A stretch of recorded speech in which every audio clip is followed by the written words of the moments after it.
సహోదరి సహోదరులు, దేవుడు అన్నంత పని చేస్తాడు.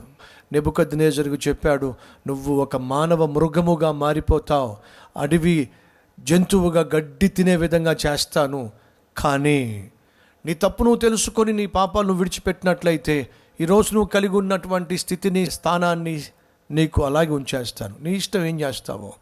దానియేలు ద్వారా దేవుడు సూటిగా నెబుకద్నెజరుతో మాట్లాడితే నెబుకద్నెజరు లెక్కే చేయలా. ఏమిటి, దేవుడు నన్ను శిక్షిస్తాడా?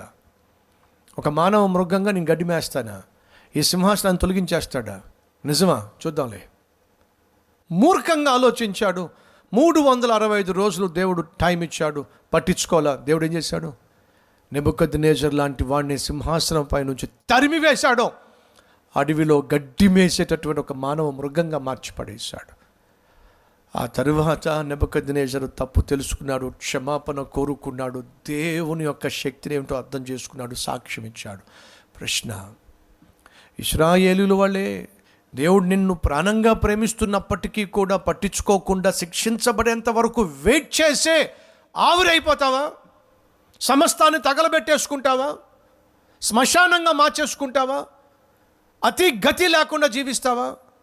లేకపోతే ఈరోజు దేవుడు నీతో సూటిగా మాట్లాడుతున్నప్పుడు నువ్వు ఒక అబద్ధికుడు అని, నువ్వు ఒక వేశ్యవని, వ్యభిచారివని, మోసగాడివని, దొంగవని, కన్నములు వేసేవాడివని, తాగుబోతువని, తిరుగుబోతువని, మాట తప్పేవాడివని, దేవుని మాట మరిచిపోయేవాడివని, సేవలో పాలు పంచుకుంటున్నప్పటికీ కామముతో నువ్వు కుళ్ళిపోతున్నావని, అనేక మంది జీవితాలతో ఆటలు ఆడుకున్నావని, ఇవన్నీ చూసిన దేవుడు అంటున్నాడు, నువ్వు వ్యభిచారం చేయడం నేను చూస్తున్నా, పాపిష్టి పనులు చేయడం నేను చూస్తున్నా. ఆ మాట విను, ఆ మాట విను. నిన్ను బాగు చేయాలి, స్వస్థపరచాలి, రక్షించాలి అంత ఆశ ఉన్నప్పటికీ నీకు నాకు మధ్య నువ్వు చేసిన పాపాలు అడ్డుగా వస్తున్నాయి. ఒప్పుకో, ఆ పాపాలు ఒప్పుకో. ఎక్కడ ఛాన్స్ లేదు, అవకాశం ఇవ్వడం లేదు. ఒకవేళ దేవుడు నిన్ను శిక్షిస్తే సహోదరి సహోదరుడా, తట్టుకునే శక్తి నీకుందా? భరించగలిగిన శక్తి నీకుందా? మనలో ఎవరైనా ఉన్నారా ఇశ్రాయేలు వలె, ఎఫ్రాయిం వలె దేవునికి దూరమై ప్రతి నీచమైన పాపిష్టి కార్యాన్ని చేసేవాళ్ళు? నీతో సూటిగా దేవుడు మాట్లాడతాడు. దేవునికి దూరం అయిపోయావా? పాపంలో కూరుకుపోయావా? పశ్చాత్తాపడితే దేవుడు నన్ను క్షమిస్తాడా అనే ప్రశ్న నీలో ఉన్నదా? అయితే 14th చాప్టర్ మొత్తం బైబిల్లో దేవునికి దూరం అయిపోయిన వాడు, నువ్వు ఒకప్పుడు ఎంత పరిశుద్ధంగా జీవించినా, పరిచర్యలో పాలు పంచుకున్నా, పాటలు పాడినా, ప్రసంగాలు చేసినా, నువ్వు ఎవరివైనా సరే దేవునికి దూరం అయిపోయినట్లయితే దేవుడు నన్ను మరలా చెరదీస్తాడా? మరలా నన్ను దీవిస్తాడా? మరలా నన్ను వాడుకుంటాడా అనే ప్రశ్న నీకున్నట్లయితే బైబిల్ మొత్తంలో ఆ ప్రశ్నకు జవాబు సూటిగా స్పష్టంగా దొరికే అధ్యాయము ఏదైనా ఉంది అంటే హోషేయ 14వ అధ్యాయం. దేవుడు నిన్ను క్షమించడానికి ఇష్టపడుతున్నాడు. మాటలు సిద్ధపరుచుకున్న సన్నిధికి రండి. ప్రభువా, మేము నీ దృష్టిలో పాపము చేశాము అని చెప్పి పశ్చాత్తాపపడండి. నేను నా కోపాన్ని చల్లార్చుకుంటాను. మీరు పడిన పశ్చాత్తాపము చూసి మీకు రావాల్సినటువంటి ఉగ్రతను రాకుండా నేను తప్పించేస్తాను, క్షమించేస్తాను. చెట్టుకు మంచు ఎలా తోడుగా ఉంటుందో నేను మీకు అలా తోడుగా ఉంటాను. వర్ధిల్లింప చేస్తాను, విస్తరింప చేస్తాను, ఆశీర్వదిస్తాను.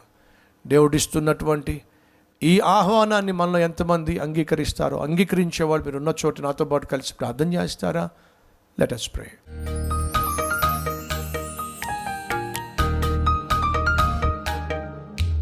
మహాపరిశుద్ధుడు అయిన ప్రేమ కలిగిన తండ్రి, ఇశ్రాయేలీయులు ఎంత అపనమ్మకస్తులో, ఇశ్రాయేలీయులు ఎంత అపవిత్రులో, అంత అపనమ్మకస్తులుగా అపవిత్రులుగా వారు జీవించిన నువ్వు మాత్రం ఎంత అద్భుతమైన ప్రేమను చూపించావో, ఆ ప్రేమను కూడా వాళ్ళు నిర్లక్ష్యం చేసి చేతులారా శిక్షను కొని తెచ్చుకున్నారు.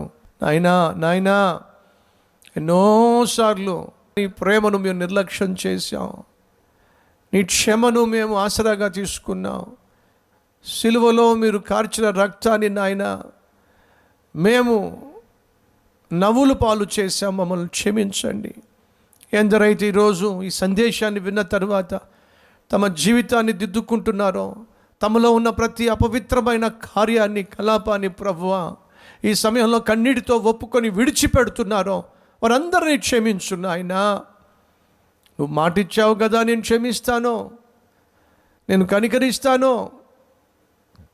చెట్టుకు మంచు తోడుగా ఉన్నట్టుగా నేను వారికి తోడుగా ఉంటాను, ఫలింప చేస్తాను, విస్తరింప చేస్తాను, విశాలపరుస్తాను అన్నావుగా. ఆయన ఎందరైతే ఈరోజు వాక్యం విని తమ జీవితాన్ని నీకు అంకితం చేస్తున్నారో, తిరిగి వచ్చేస్తున్నారో, వారిని అంగీకరించి వారిని పరిశుద్ధపరిచి ఇక మీదట నీ బిడ్డలుగా జీవించే కృపను అనుగ్రహించి నీ నామాన్ని మహిమపరుచుకొని సాక్షులుగా నిలబెట్టుకోమని. కాబట్టి ప్రతి ఒక్కరు ఎవరైతే నీ దగ్గర నుంచి జవాబును కోరుకుంటున్నారో అలా కోరే ప్రతి ఒక్కరూ వారు కలిగి ఉన్న ప్రతి పాపాన్ని ఒప్పుకోవాలి, విడిచిపెట్టాలి.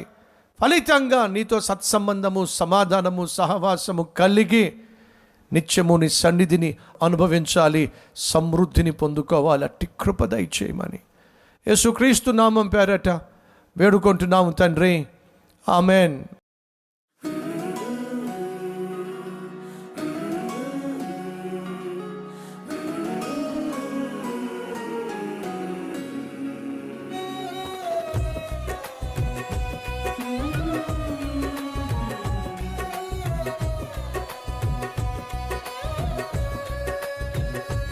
కాబట్టి ప్రభు యందు విశ్వాసం ఉంచండి.